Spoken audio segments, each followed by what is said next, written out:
And welcome back to Music Free Static. I hope you're having a fabulous day. And today I want to talk about, let's talk about the streaming industry a little bit. I was thinking about things as I saw the announcement from Livespace that they are shutting down May 1st. Now, if you've never heard of Livespace, I'm not surprised. Okay. I heard about it a year or so back. I was looking into it actually as a potential side channel revenue stream, but basically what Livespace was sort of an all-in-one platform for creators. Now, I think they were targeted more towards musicians, but they had a lot of push in gaming as well, because what are the two big live shows that you're seeing these days? It's obviously game streaming. It's music, podcast type stuff as well, talk shows, things like that. News shows, things, but they were really seemed to be focused on music and gaming. And they were interesting because they were the first platform I had seen that had done streaming. For one, obviously, they did streaming. They had on-demand videos. You could, if you were a paid member, this was the other thing. It was free if you wanted to, but if you wanted some of the features, you had to pay for them. Like VODs were a paid feature. But it also had things like social posts and a bunch of stuff. So basically, Livespace could be your one place for your content, right? All of your social updates, all of your streaming, all of your videos, everything could be in one place. But their emphasis was really on live performance, live streams. But the other side of it is that they were focused in a lot of ways on paid live streams. Okay, like the idea that you would have members who would subscribe to you on Livespace, and then you'd stream, unique to them, right? Some paywalled content, basically. And they had an 85% revenue split, which was pretty good.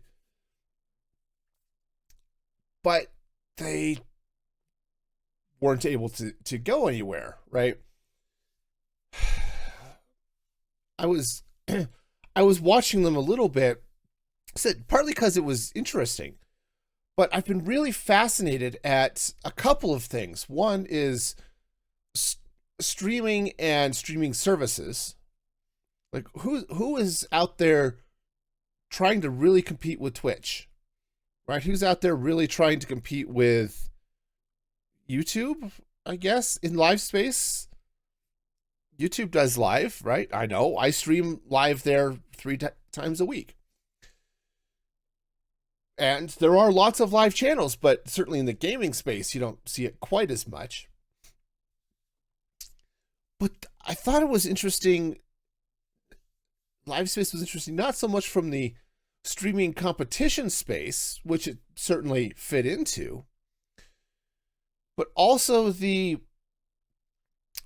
side channel income stream, or the alternative income stream, right?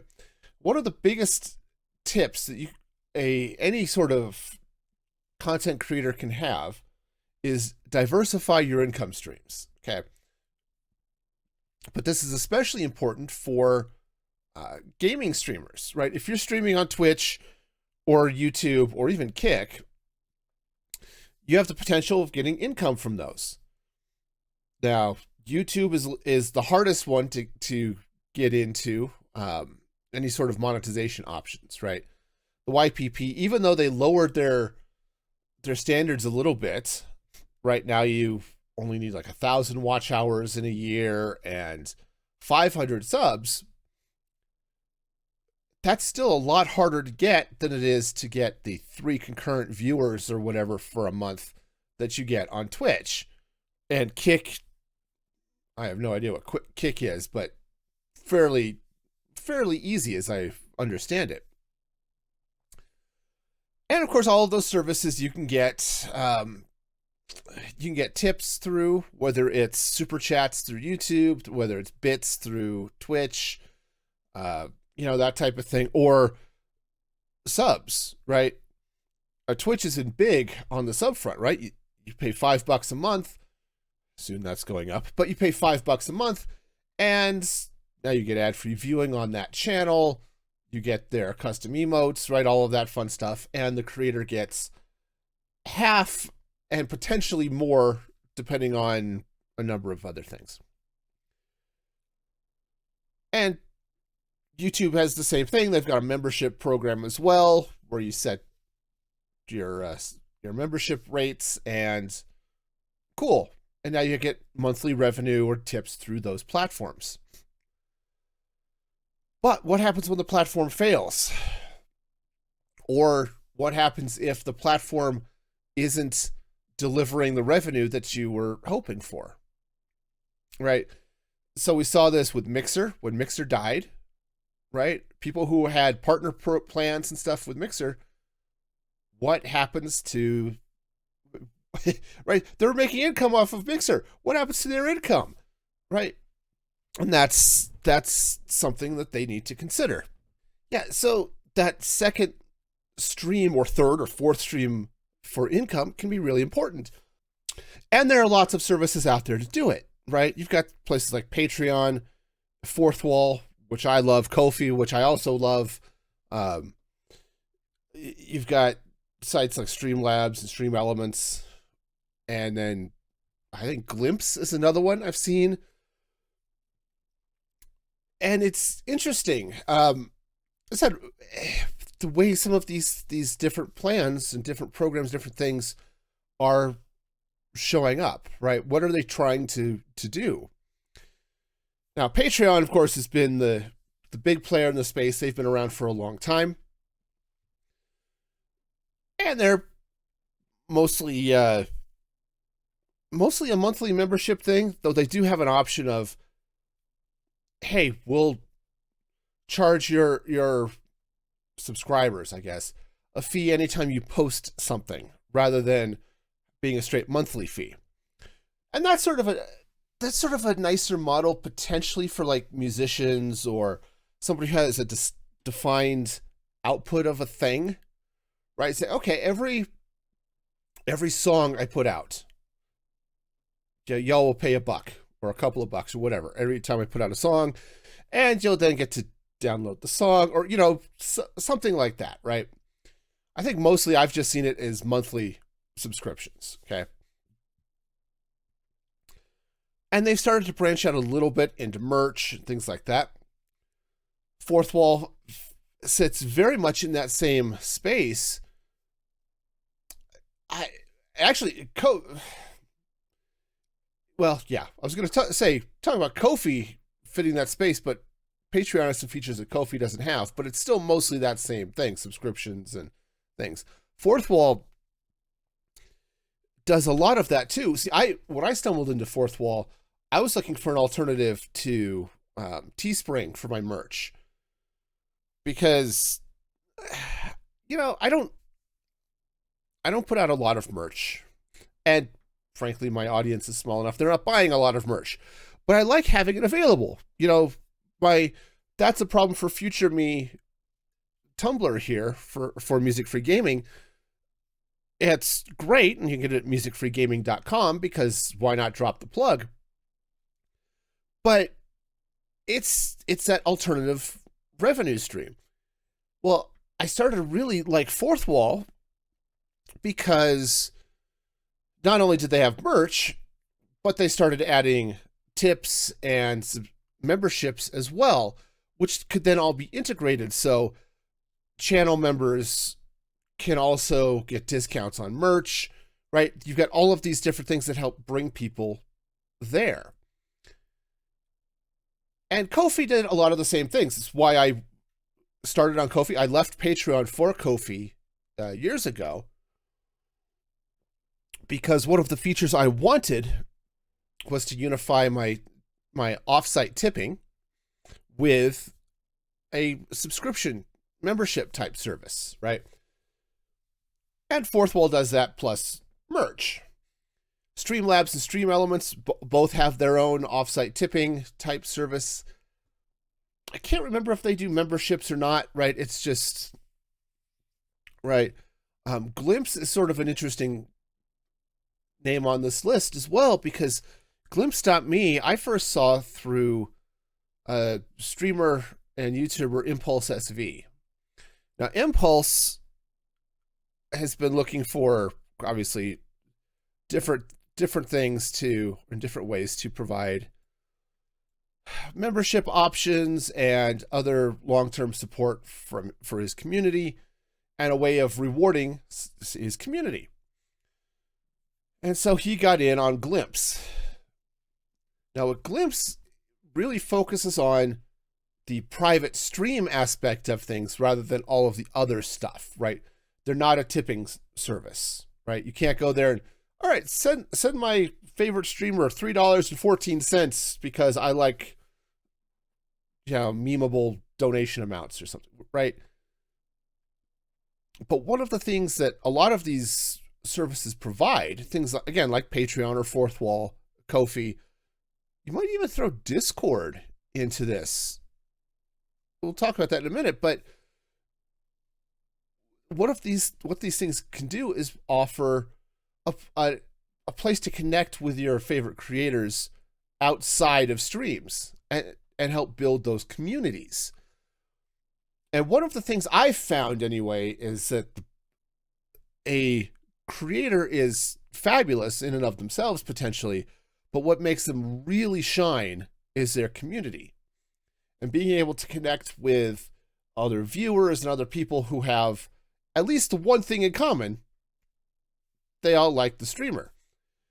As a streamer and a YouTuber, I love having a community, so I have another way of contacting, being in touch with, and forming tighter friendships with my community. Right now, most of that happens for me on Discord.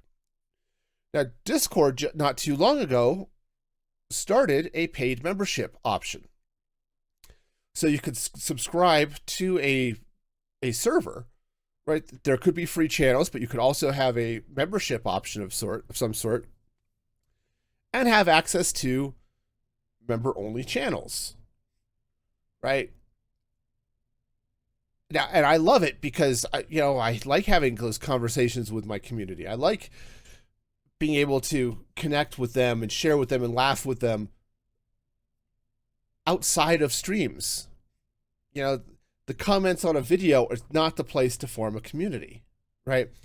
But a discussion within a channel about, hey, this build was awesome. Have you looked at this? Tried this. I've never thought about that approach to Redstone, right? Those types of discussions really happen better in truly social space like Discord.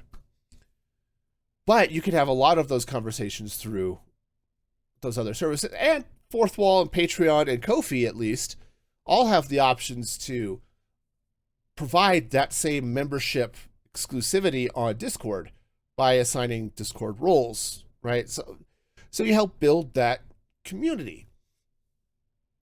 And that becomes important for a couple of reasons. One, you have a community around you as a creator, no matter what happens to your content, right?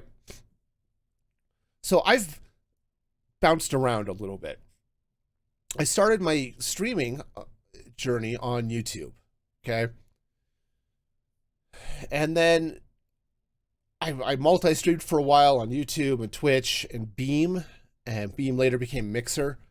When I started having issues with YouTube, I started to think about what benefits I was getting, and I decided to stream exclusively on Mixer. And I talk benefits to me. All right? Why am I multi-streaming? What does this do for me versus what sort of challenges does it provide? And I decided to go over to Mixer. And then Mixer died, right? Mixer shut down. Despite all the backing from Microsoft, it crashed, and it crashed hard. And theoretically, okay, there was a path over to Facebook, but not a lot of people took it. because Facebook gaming sucks. But the community is what stays with you. Now, you always will lose a few when you change services, but for the most part, the community stays with you. Those who are with you in those other spaces will come watch you elsewhere, right? So if I'm streaming on Twitch and then post a video on YouTube, all of those, that community can all come together and talk about it in my third-party space, right? My extra community space. Again, I like Discord for this. Gilded is another one that works great for that. But again, you've got Patreon, you've got Ko-fi, you got Fourth Wall, all that good stuff, right? But the other thing that makes it important to diversify your income is what happens when your platform starts screwing with your payouts. Okay, and I don't mean they're secretly taking money from you or any of that type of thing, right? I'm talking about, like, what happens with your ad revenue, right? I'm old enough to remember the adpocalypse on YouTube, right? When a bunch of the advertisers looked at YouTube and said, why are our ads showing up on terrorist beheading videos, right? You know, and they really came down hard on YouTube and said, look, this isn't good for our brands. We need to fix this. And it blew up ad revenue on YouTube. I mean, it completely changed the game, and a lot of people saw their ad revenue disappear, right? One of the channels I watch on YouTube is a channel called Shadiversity. And Shad does a lot of stuff on arms and armor. You know, he talks about swords. I got into him because he was experimenting with archery. He had done archery some in the past. You know, he wasn't like an expert archer, but he was an experienced archer. But he was looking at some of the art and looking at just some of the historical things and thinking, you know what? I think we've got archery wrong. And he started positing the idea that if you shoot right-handed, so your bow's in your left hand, you draw with your right hand, the traditional way of shooting, which you'll see at the Olympics, you'll see with it, is the arrow goes on the left-hand side of the bow. So if you're holding the bow in your left hand out in front of you, the arrow goes on the left side, and you pull and you shoot. And there is an argument that that is the most, accurate way of shooting, best way of shooting, something, okay? And it does certainly provide a certain level of accuracy, I suppose. I'm not an expert in archery, so I can't speak to that. But what Shad started looking at is a lot of the art showed the arrow on the right-hand side of the bow. Again, this is if you're holding the bow in your left hand. And the idea is that you can pull the arrow, knock it, and draw it much faster if you're shooting with the arrow on the right-hand side of the bow. And this was fascinating to me. And I'd seen a couple of videos. My dad threw a few my way of quick shot archery. And they all shot that way, as they would put the arrow on the right-hand side of the bow, because it takes longer to thread the arrow through the, right, because you have to go through the bow to get it on the left-hand side. Right, so I started following Shad because of those videos, because it was fascinating. And then, of course, he started talking about swords and castles and armor and all this stuff that I love. And it's been fun. You know, the streams have continued. He suffers from chronic fatigue, so it's been harder for him to make videos. So he's brought in a couple of other people to help continue to make those videos, which has been great. But his ad revenue tanked.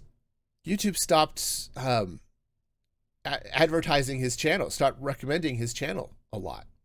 Okay, he used to get, you know, a high level of recommendations and views, and it has just dropped. And it's got to the point where ad revenue won't keep the channel alive. he's got a couple of third-party systems like Patreon and Subscribestar or something like that, right?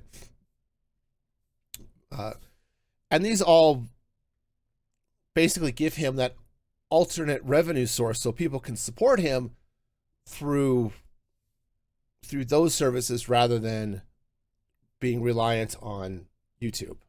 Okay. And that's why it's so important to have that revenue split, right? To have your revenue coming in from different sources. But that brings us back to Livespace and it dying, right? Live streaming is a hard ecosystem to survive in as a platform, right? Beam was amazing. And when Microsoft bought it, they renamed it Mixer. It was a great platform. I loved streaming on it. The latencies were amazing, amazingly low, really. I remember playing, what was it? Kingdom Hearts 3. I was doing for a while. I was still multi-streaming a little bit, but Kingdom Hearts 3, I was streaming exclusively on Mixer. And something would happen on stream, and I would be getting comments back from my viewers almost instantly, right? The latency between me seeing their comment and them from what they typed was the time it took them to type, right? It was amazing. And as a streamer, that live feedback is great. I don't know the number of times I've been saying something on stream and I'll make a joke and then go on, because a stream, especially a gaming stream, is just constantly moving, right? You just have to keep rambling, really. Not unlike this podcast. It's just a lot of rambling. But I would then see a comment, someone, oh, they laugh. And if I knew I had just made a joke recently, within 10 seconds, just okay, that's what that went with. But that latency made it a little harder. And it's gotten better on on most platforms, really. But Mixer was great for that. But they died, right? YouTube has live streaming, obviously. As I said, I stream there at musicfreegaming.com. Or, yeah, well, you can go to musicfreegaming.com and see my stuff, but I'm on YouTube at Music Free Gaming. But YouTube is really seems to be focused right now. They're streaming content on vertical format to drop into their shorts feed. TikTok is doing the same thing. They're pushing some streams. Instagram is starting to do streams. No, I think Instagram's had them for a while, just barely there. But their focus is different, right? It's hard to do gaming content in a vertical format, okay? Trovo apparently still exists. Rumble is trying to get into live streaming, but they're trying to do it more because they want to be an alternative to YouTube rather than being an alternative to Twitch.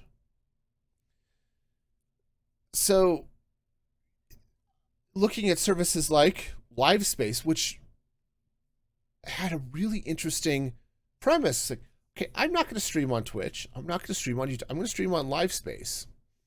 And we're going to get we're going to bring this revenue here.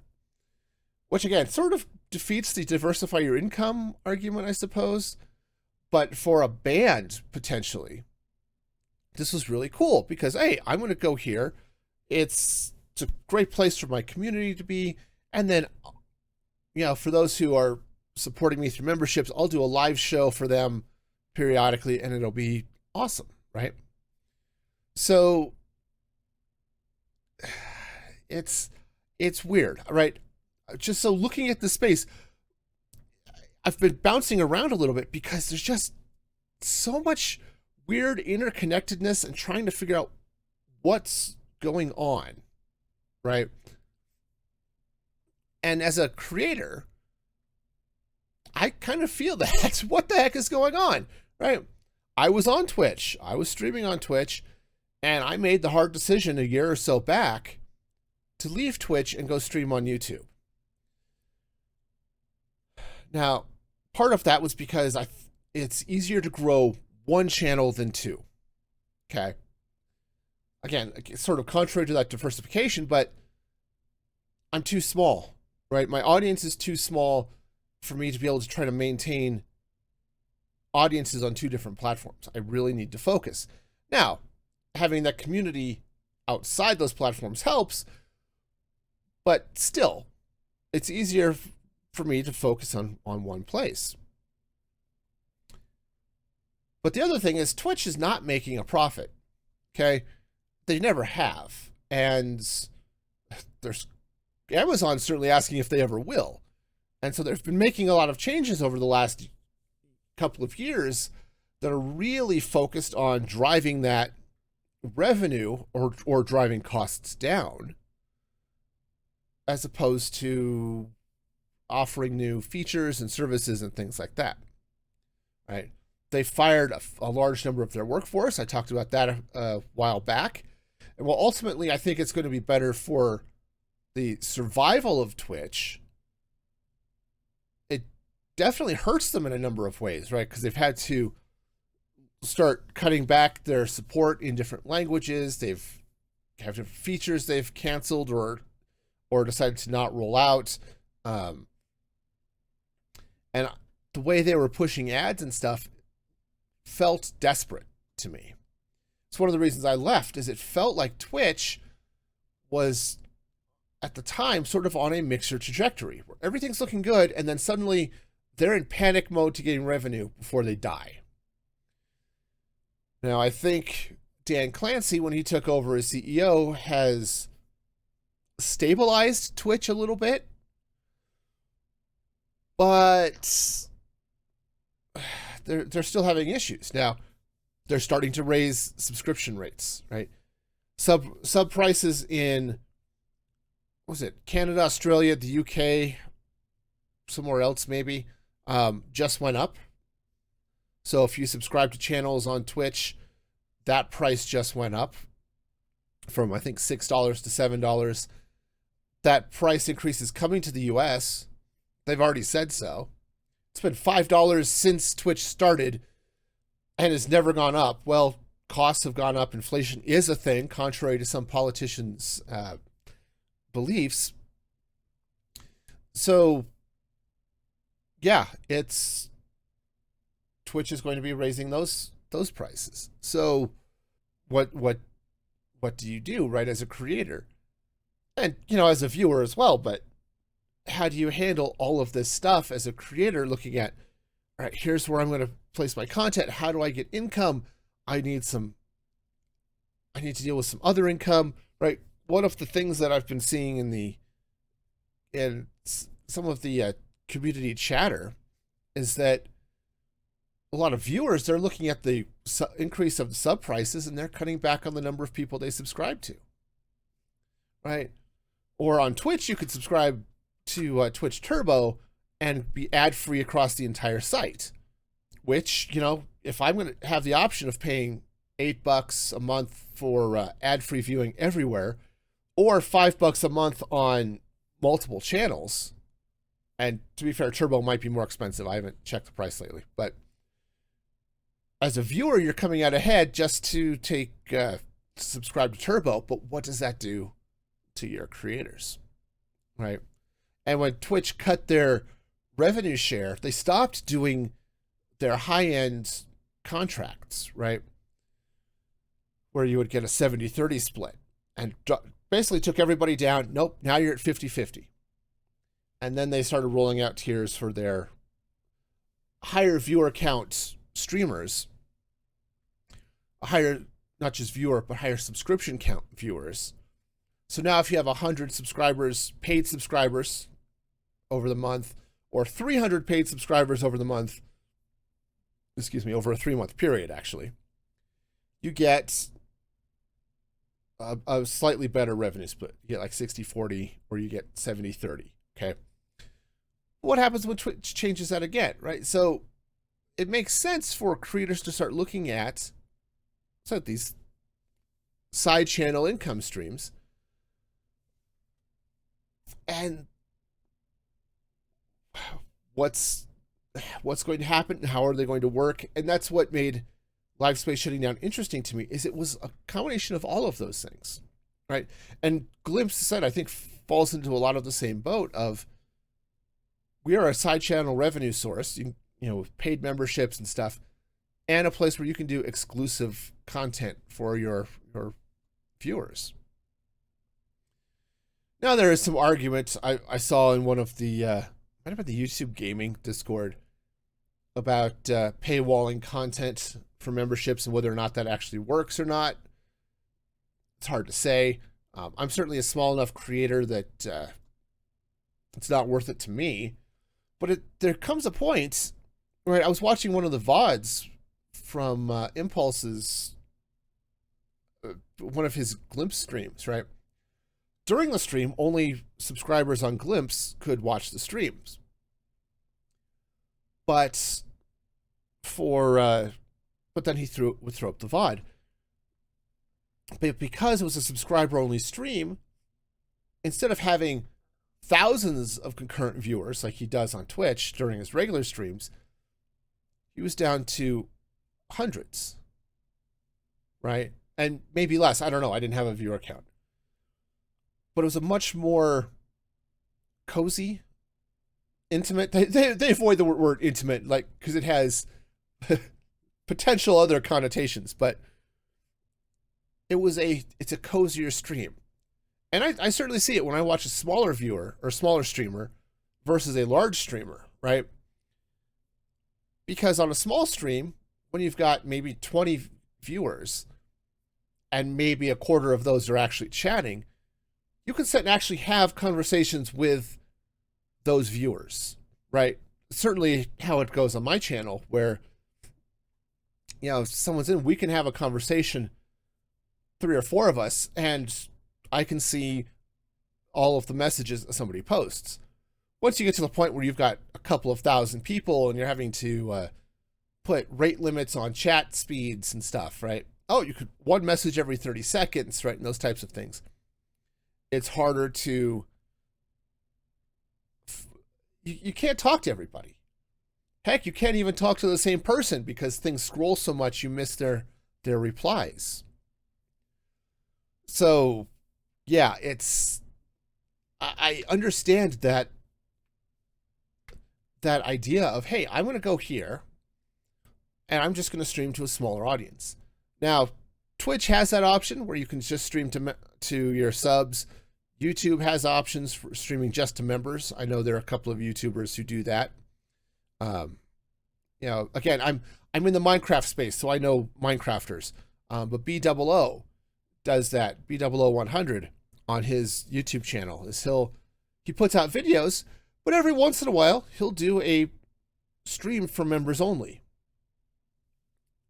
And, you know, so it's, again, how do you make money? How do you make this a living? And lots of different thoughts as you go at, here's these options and that options. And yeah, it's confusing. And I think the streaming space is in a serious upheaval, right? Because we're looking at how does a platform survive the costs, right? Because the bandwidth for someone streaming to the platform is relatively negligible in some ways. But all of the viewers, right? Because if I stream to Twitch or to YouTube, right, I've got how much data I'm spending. Twitch actually caps it at about 6 gig, right? If I upload a 6 gigabit per second, and it's just me, just a constant 6 gigabit. And that ingress to Twitch is constant, right? But if I have one viewer, they're also maybe having 6 gigabit. And if I have 1,000 viewers, they each are seeing 6 gigabit. And that bandwidth costs really explode on those large streams. So how do you pay for it? How do you pay for the bandwidth? How do you pay for the the server horsepower to serve all of that content, right? It's not an easy problem, right? This isn't something that's, oh, we'll just throw all of these resources at it, but how do you pay for those resources, right? So yeah, seeing people try to get into the space and offer new services and offer new ways of building communities and supporting the creator, and what I'm kind of seeing, and this is a connection I literally am just making, but what I'm kind of seeing is those services that are focused on creators, right? From Livespace's goodbye and thank you post, they said, our mission from the beginning was to put creators first and redefine industry standards for what platforms should do for creators. And I'm getting the feeling that services that put their focuses on creators are failing, which maybe is not great for creators. One, that these services are failing, but two, if focusing on the needs of creators and putting them first is a problem, maybe creators are going to have problems, right? And you see, okay, Kick made a big splash by having these huge payouts,